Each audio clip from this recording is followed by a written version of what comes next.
बात 21 जनवरी 2019 की है। चेन्नई का एक बहुत बड़ा डंपिंग ग्राउंड है, डंपिंग यार्ड।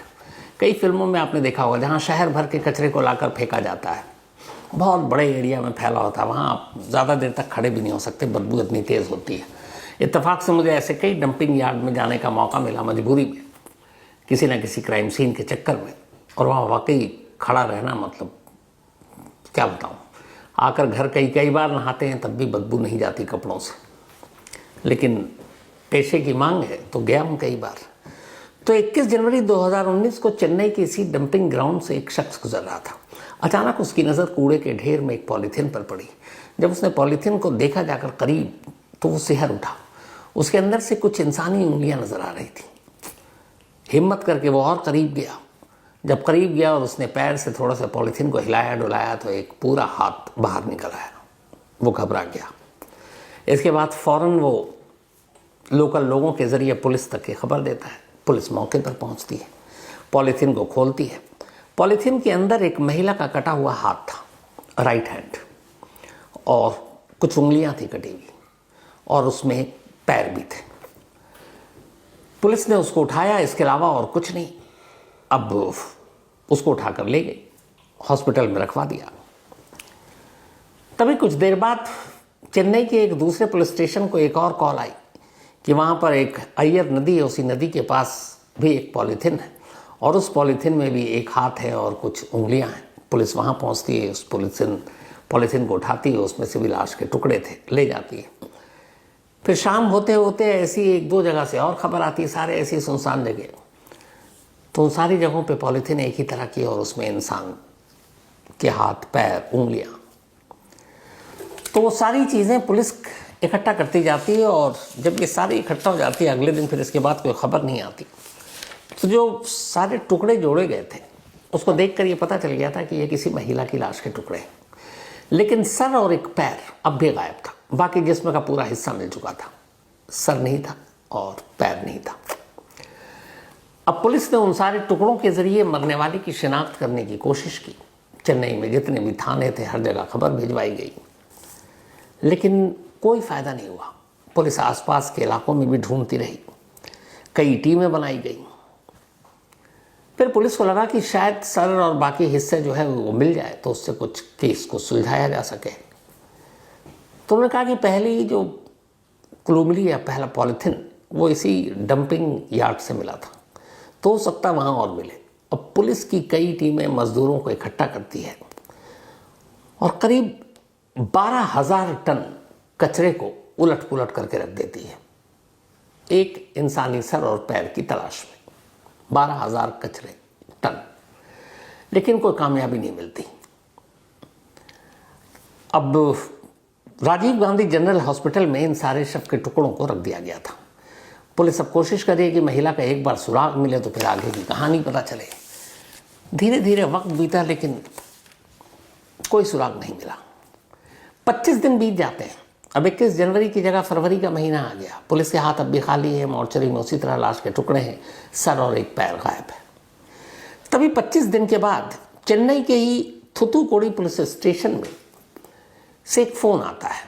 ये जो डंपिंग यार्ड पुलिस स्टेशन थी, जो जुरिस्डिक्शन वहाँ पर, और वो बताता है कि साहब हमसे गलती हो गई, यहाँ पर ना करीब 25 दिन पहले एक महिला आई थी और उन्होंने एक रिपोर्ट लिखाई थी अपनी बेटी की गुमशुदगी की, और उसकी उम्र भी लगभग वही है, करीब 30-35 के दरमियान, बल्कि 38 साल।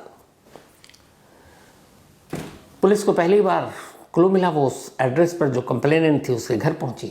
उसने पूछा तो उसने कहा एक मेरी बेटी, उसका नाम संध्या है और वो गायब है, 25 दिन हो गए। मैं उसके हस्बैंड से पूछती हूँ, हस्बैंड कहता है वो तो लास्ट 19 जनवरी को निकली थी और उसके बाद यही कहते गए थी कि मायके जा रहे हैं, लेकिन आई नहीं, और 21 जनवरी को ये लाश के टुकड़े मिले थे।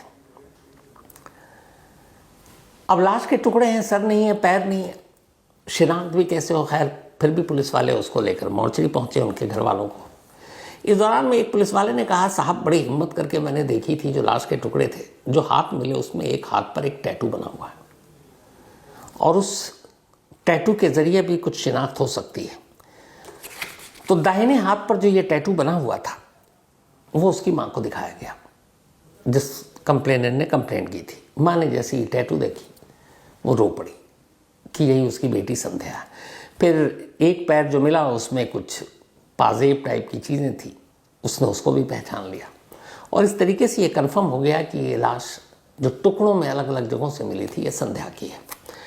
अब पुलिस मर्डर का केस दर्ज कर तफ्तीश शुरू करती है। माँ से स्टेटमेंट लेती है। माँ बताती है कि मैंने अपने दामाद को फ़ोन किया, दामाद कह रहा वो 19 फरवरी को घर से निकली थी और उसके बाद मुझे भी पता नहीं। अब पुलिस इस बात पे हैरान कि जिसकी बीवी अगर 25 दिनों से गायब है तो वो पुलिस में गुमशुदगी की रिपोर्ट लिखाया कि नहीं। चेक किया जाता है, पता चला नहीं, उसने कहीं रिपोर्ट नहीं लिखाई। पुलिस को शक होता है। अब पुलिस बालकृष्ण, संध्या का हस्बैंड, उसके घर पहुंचती है। पूछताछ के लिए उसे कस्टडी में लेती है।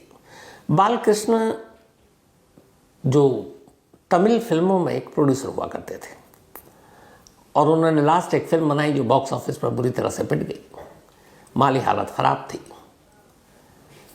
तो शुरुआत में पूछताछ में कहते रहे कि मेरी बीवी तो चली गई थी 19 को ही, मायके हमारा कुछ झगड़ा हुआ था, इनके 2 बच्चे भी थे।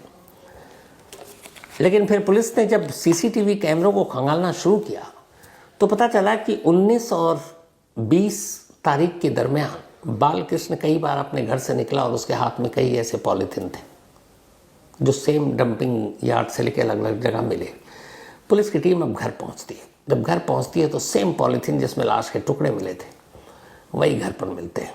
अब पुलिस को यकीन हो जाता है। पुलिस ऑफिशियली अरेस्ट कर लेती है बालकृष्ण को और अब उससे तसल्ली से पूछताछ करती है। कुछ वक्त के बाद ही बालकृष्ण अपना जुर्म कबूल कर लेता है और कहता है कि उसी ने अपनी पत्नी को मारा है। अब जो पूरी कहानी सामने आती है इसके बाद, वो कहानी ये थी कि बालकृष्ण तमिल फिल्मों में एक प्रोड्यूसर था। 2002 का दौर था। संध्या अपने छोटे से शहर से चेन्नई आई थी एक एक्ट्रेस बनने के लिए। छोटे मोटे उसने रोल भी किए। इसी दौरान में एक फिल्म में सपोर्टिंग एक्ट्रेस के लिए उसकी मुलाकात बालकृष्ण से हुई। 2002 की ये बात थी। दोनों मिले, उसके बाद दोनों में दोस्ती हुई, फिर प्यार हो गया, फिर दोनों ने शादी करने का फैसला कर लिया और दोनों ने शादी कर ली। बाद में दोनों के बच्चे भी हुए। अब संध्या एक प्रोड्यूसर की वाइफ थी और फिल्मों में अपना ट्राई कर रही थी। कुछ छोटे मोटे रोल मिले भी, लेकिन जो उसका सपना था वो पूरा नहीं हो पा रहा था। इस दौरान में बालकृष्ण की भी कुछ फिल्में जिसमें पैसे लगाए वो सब डूब गए। अब उसकी माली हालत भी खराब। बालकृष्ण की जब माली हालत खराब हुई तो संध्या ये सोच कर कि चलो हस्बैंड की कुछ मदद करेंगे, कुछ अच्छे फिल्म में मिल जाए, ऑफर मिल जाए, रोल मिल जाए, तो ये सोच कर अब वो फिल्म इंडस्ट्री में फिर से डायरेक्टर प्रोड्यूसर के चक्कर काटने लगी। पर बालकृष्ण को अब ये पसंद नहीं था। इस बात में झगड़ा हुआ। संध्या ने एक दिन झगड़े के बाद बालकृष्ण का घर छोड़ा और अपने माँ बाप के घर पहुंच गई और वहीं रहने लगी। दोनों बच्चे बालकृष्ण के पास थे। अब बालकृष्ण और परेशान उठा। उसने अपने दोनों बच्चों को अपने भाई के हवाले किया और कहा कि मैं फिर से अपनी फिल्म में कामयाबी के लिए कोशिश करता हूँ। इस दौरान फिर संध्या भी अपने फिल्म इंडस्ट्री में दोबारा कदम रखने के लिए ज़ोरों शोर से कोशिश करने लगी। वो अलग अलग जाकर प्रोडक्शन हाउस से, प्रोड्यूसर से, डायरेक्टर से मिलती। ये बात बालकृष्ण को पता चली। बालकृष्ण को धीरे धीरे लगा कि फिल्मों के ऑफर और फिल्मी दुनिया की कुछ सच्चाई शायद पता हो। तो उसे लगा कि कोई ना कोई है जो संध्या की ज़िंदगी में आ चुका है, कोई बॉयफ्रेंड है और फिल्मों में उसको फिल्में दिलाने के लिए मदद कर रहा है। अब वो शक करने लगा। उसे ये भी लगा कि शायद संध्या अब कास्टिंग काउच का भी शिकार हो रही है। कास्टिंग काउच एक शब्द, एक टर्म यूज़ होता है फिल्म इंडस्ट्री में, किसी को कोई रोल देने के लिए, ख़ासतौर पर फीमेल एक्ट्रेस को, उसका शोषण करना। तो अब ये शक होने लगा। उसे लगा कि संध्या को शायद 1-2 ऐसे प्रोजेक्ट मिल भी गए, तो उसे लगा कि आसानी से नहीं मिला, इसके लिए कॉम्प्रोमाइज़ किया है। बालकृष्ण को बहुत गुस्सा आया। फिर उसने संध्या को पहली बार, अब संध्या चूँकि अलग रह रही थी, उसने उसको कांटेक्ट किया और कहा कि ठीक है, तुम फिल्म में काम करना चाहती हो, मैं तुम्हें अब रोकूंगा नहीं, लेकिन तुम घर लौट आओ, बच्चे दोनों अकेले हैं और अब मैं झगड़ा भी नहीं करूँगा। संध्या को लगा कि शायद बालकृष्ण बदल गया। वो 19 जनवरी को घर लौट आती है 2019 अपने पति के पास। लेकिन घर लौटते ही फिर से झगड़ा होता है और इस झगड़े के बाद बालकृष्ण घर के अंदर ही गला घोंट कर संध्या को मार देता है। फिर लाश को रखता है, बच्चे दोनों बीवी भाई के पास थे, बाथरूम में। इसके बाद बाज़ार जाता है, वहाँ से तेज़ धार हथियार ख़रीदता है, पॉलीथीन ख़रीदता है, बोरी ख़रीदता है। आने के बाद तसल्ली से लाश के कई टुकड़े करता है। फिर इसके बाद वो पहली किस्त ले आकर जो डंपिंग यार्ड था चेन्नई का सबसे बड़ा, जहाँ कचरा फेंका जाता है, वहाँ फेंका। उसे लगा कि हज़ारों टन कचरों में ये भी छुप जाएगा। बाकी किसी नदी के किनारे, कहीं जंगल के किनारे फेंकता गया और फिर आराम से घर में रहने लगा। लेकिन 25 दिन बाद माँ ने जब गुमशुदगी की रिपोर्ट लिखाई, तब ये कहानी सामने आई।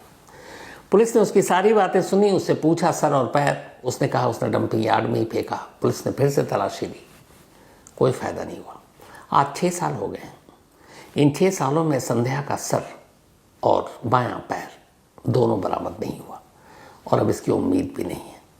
ये मामला अब भी लोअर कोर्ट में है, फैसला शायद आने वाला है।